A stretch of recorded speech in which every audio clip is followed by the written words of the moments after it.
చంద్రవంశంలో యయాతి రాజు ఉన్నాడు. ఆయన ఒకరోజు అడవికి వెళ్ళాడు, వేట కోసం వెళ్ళాడు అన్నమాట. అక్కడ ఒక పాడుబడిన నూతి వద్దకు వచ్చాడు, ఏదో అట్లా వెళ్తూ వెళ్తూ. ఇంతలోనే ఆ నూతి నుంచి మూలుగు శబ్దం వినపడింది. తొంగి చూస్తే అక్కడ దిగంబరంగా ఒక స్త్రీ మూలుగుతూ కనపడింది. ఇక వెంటనే తన ఉత్తరయ్యాన్ని ఇచ్చాడు, ధరించమని ఆమెను కోరాడు. ఆమె ఉత్తరం ధరించింది. ఆ చెయ్యి పట్టుకుని తన కుడి చేయి ఆమె కుడి చేతికి అందించి పైకి లాగాడు. అట దేవయాని బావి నుండి బయటకు వచ్చి కృతజ్ఞతాపూర్వకంగా నమస్కరించింది. యయాతి అందసందాలకు ఆమె ముగ్ధురాలయ్యింది.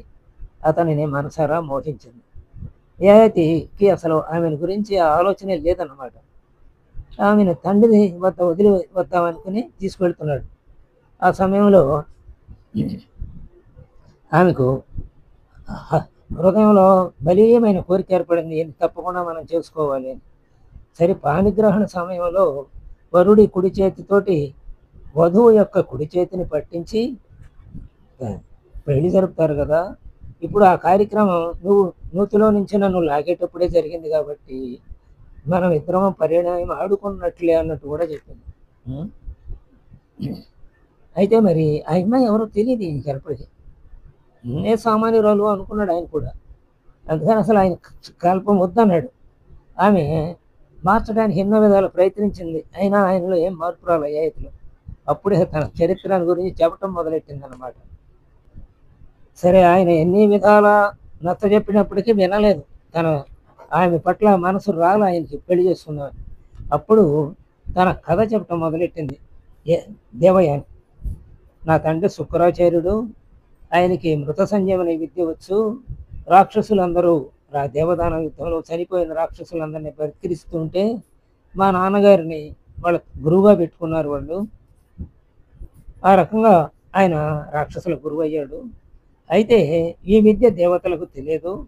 అందుచేత దేవతలు ఏం చేశారంటే బృహస్పతి దగ్గరికి వెళ్ళి, మరి మీ అబ్బాయి ఉన్నాడు కదా కచుడు, ఆయన శుక్రాచార్యుడి దగ్గరికి పంపి ఆ విద్యని నేర్చుకుంటే మనం కూడా దేవతల్ని రాక్షసులు బతికినట్టు చనిపోయిన దేవతల వాళ్ళు కూడా బతుకుతారు కదా అని బృహస్పతికి విన్నవించుకున్నారు దేవతలు. సరే, బృహస్పతి సరేనన్నాడు.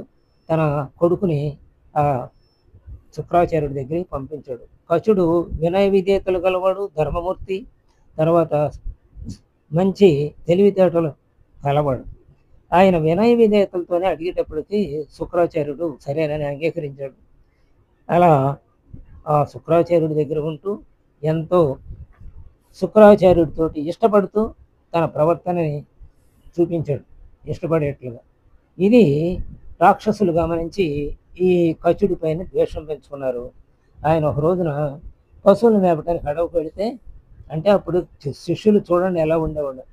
శిష్యులు అన్ని పనులు చేసి పెట్టేవాళ్ళు అన్నమాట. ఆ గురువు గారికి సంబంధించిన పశువులనే మేపుకొచ్చేవాళ్ళు, అట్టి పనులు తెచ్చిపెట్టేవాళ్ళు, అన్నీ తెచ్చిపెట్టేవాళ్ళు. అది విద్య అంటే అలా. అందుకని విద్య వసగును వినయం రావాలి విద్య వలన, అంతేగాని అహంకారం రాకూడదు. అలా ఉండేది ఆ విద్య ఆ రోజు. సరే, ఒక రోజున ఆయన చంపేశారు ఆ కచుడిని. మరి ఆ కచుడిని చూచి దేవయాని చాలా ఇష్టపడింది, శుక్రాచార్యుడి కూతురు. సరే, అది మనసులో ఉంచుకుంది. అయితే పశువులు తిరిగి వచ్చినాయి కానీ కచుడు తిరిగి రాకపోయేటప్పటికి దేవయానికి చాలా బాధ వేసింది. ఆ విషయం చెప్పింది తండ్రికి, పశువులు వచ్చినాయి, కచుడు రాలేదని. వెంటనే ఆయన దివ్య దృష్టితో గ్రహించాడు, చంపేశారని. ఎక్కడుందో కూడా చూశాడు, అక్కడికి వెళ్ళి ఆయన బతికించాడు. ఆ తర్వాత ఇంకోసారి పూల కొరకు కచుడిని పంపించారు అసురులు. అక్కడ కూడా ఆయన్ని ఇతడు చంపేసి అక్కడ వదిలేయలే, ఇతడు భస్మం చేసేసి ఆ భస్మాన్ని సొరలో కలిపి శుక్రుడు చేత తాగించారు. అప్పుడు శుక్రుడు చక్కగా తాగాడు తెలియక. అప్పుడు కూడా పూల కోసం వెళ్ళిన వాడు ఇంతవరకు తిరిగి రాలేదేమిటి అని దేవయానికి ఆరాటం మొదలైంది. ఆ తర్వాత తండ్రికి విన్నవించింది. తండ్రి మళ్ళీ దివ్య దృష్టితో ఎక్కడున్నది తెలుసుకున్నాడు. తన కడుపులోనే ఉన్నాడు, భస్మ రూపంలో ఉన్నాడు, బయటికి రావడానికి వీలు లేకపోయింది. మరి ఇప్పుడు దేవయాని ఏమైనా సరే ఆ కచుడిని బతికించాలని కోరింది కాబట్టి మృత సంజీవని విద్య నేర్పితే కానీ అక్కడి నుంచి ఆయన బయటకు రాడు, మరి భస్మం అయిపోయాడు కదా. అందుకని తన కడుపులో భస్మంలో పోలో ఉన్నటువంటి కచుడికి మృత సంజీవని విద్యని తెలిపాడు. యమసంత గ్రహి లాంటి వాడు కాబట్టి గ్రహించాడు, దాన్ని ప్రయోగించాడు, బతికాడు, బయటకు వచ్చేసాడు. అప్పుడు తెలుసుకుని చనిపోయిన శుక్రుణ్ణి అదే విద్యతో బ్రతికించాడు. ఆ తర్వాత విద్య అంతా పూర్తయింది. అక్కడి నుంచి సెలవు తీసుకుని ఇంటికి రావడానికి అనుమతి, గురువుగారి అనుమతిని కోరినప్పుడు ఆయన అంగీకరించగా అప్పుడు దేవయ్య అని నిన్ను నేను ప్రేమించాను హృదయపూర్వకంగా, నన్ను పెళ్ళాడు అని. అమ్మా, నీవు గురువుగారి కూతురివి, నాకు సోదరివి, అలా నీవు ధర్మ విరుద్ధంగా మాట్లాడటం సరైనది కాదు అని చెప్పి తిరస్కరించాడు. ఇక నచ్చజెప్పినా వినడు అని అర్థమయ్యి శపించిందనమాట. నీవు నేర్చుకున్న విద్య నీకు అక్కరకు రాదు అని, నీకు అక్కరకు ఉపయోగపడదని చెప్పించింది. అరే, అకారణంగా నన్ను చెప్పించింది అని చెప్పి ఆయన ఏం చేశాడంటే, నీకు బ్రాహ్మణేతరుడు భక్తగా లభించుగా కానీ ఆయన చెప్పించాడు. ఆ రకంగా మరి ఇది నా కథ అని చెప్పింది అనమాట.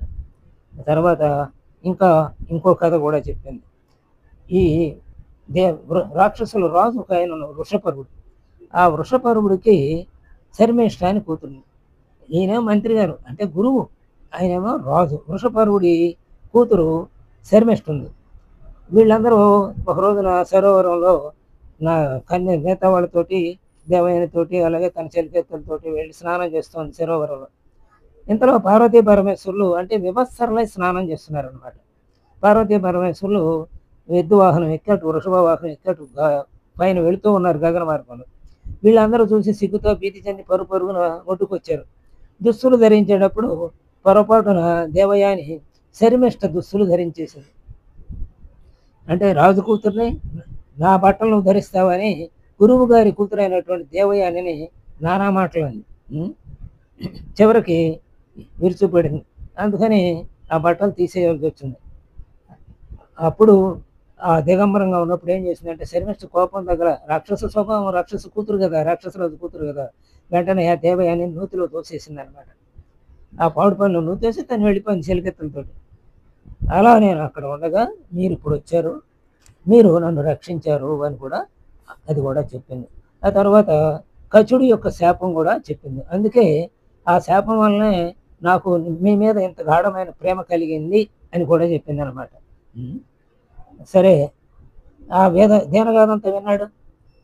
తర్వాత కాదనలేకపోయాడు. ఇంటికి వెళ్ళి ఈ కథని తండ్రి అయిన శుక్రాచార్యుడితో జరిగిన విషయం చెప్పింది. అయితే శుక్రాచార్యుడు ఈమె సరే కాదనలేకపోయాడు. ఎవరు యయాతి ఈ విషయాన్ని ఇంటికి వెళ్ళిన తర్వాత మరి తీసుకెళ్ళాడు కదా తండ్రి దగ్గరికి.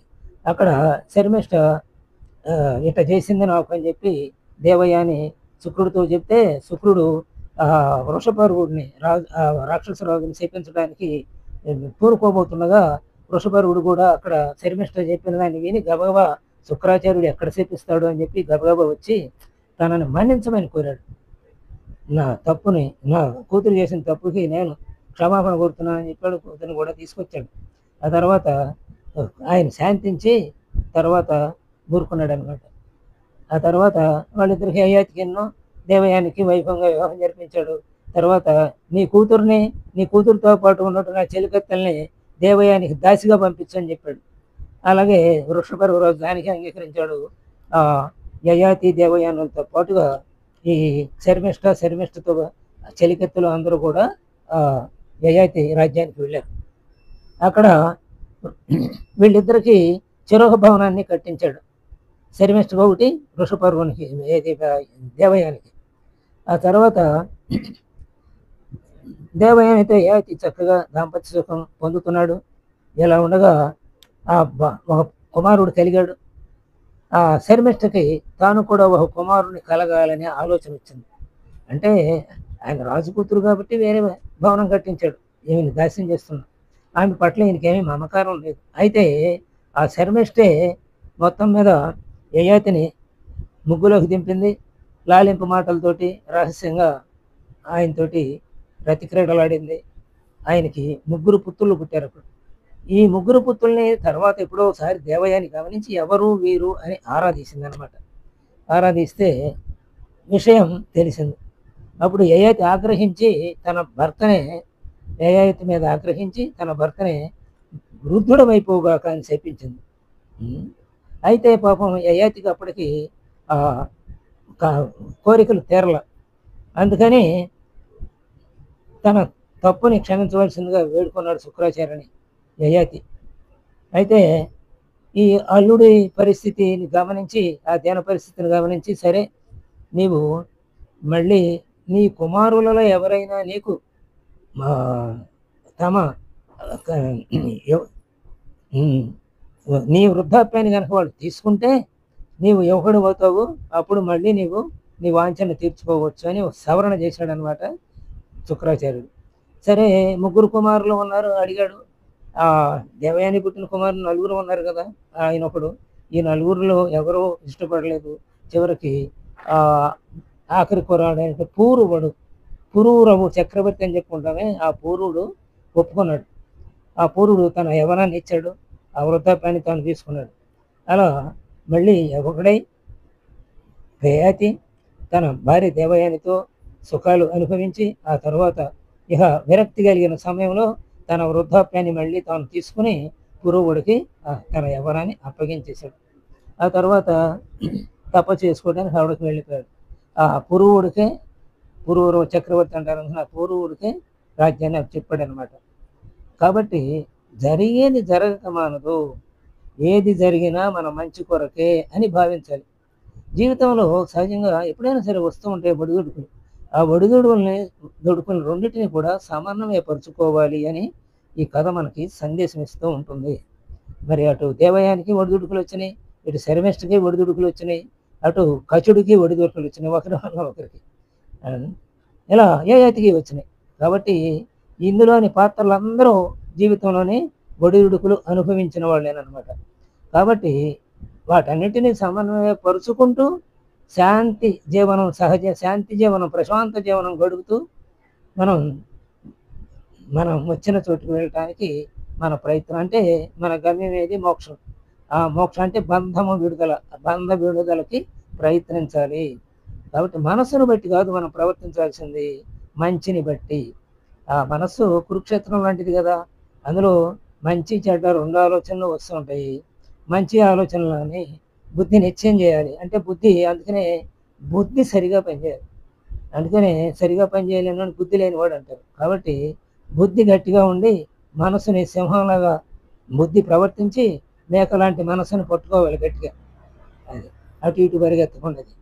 అప్పుడు సరిగా మన జీవితం గమ్యాన్ని చేరుతుంది. కాబట్టి ఎవరైతే మంచిని బట్టి నడుచుకుంటాడో వాడు ఎప్పుడైనా సరే ధన్యుడవుతాడు. కాబట్టి హోదా కాదు కావాల్సింది. ఆ హోదా వలనే శర్మిష్ఠ, నేను వృషపరువుడు అనే రాక్షసరాజు కూతుర్ని కాబట్టి గురువు గారి కూతురు అంటే లెక్క లేకుండా పొరపాటు నేను నీ బట్టలు ధరించాను అని ఆ హడావిడిలో అని చెప్పినా ఆమెను దిగంబరం చేసి నూతిలో దోచేసి వెళ్ళిపోయింది కదా. కాబట్టి హోదా కాదు, ఎక్కడ హోదా ఉంది కాబట్టి హోదా కాదు, గొప్పది ఏంటంటే ధనము కాదు, మరి దైవము ధర్మము చాలా గొప్పవని ఈ కథ మనకి సందేశాన్ని ఇస్తుంది. స్వస్తి.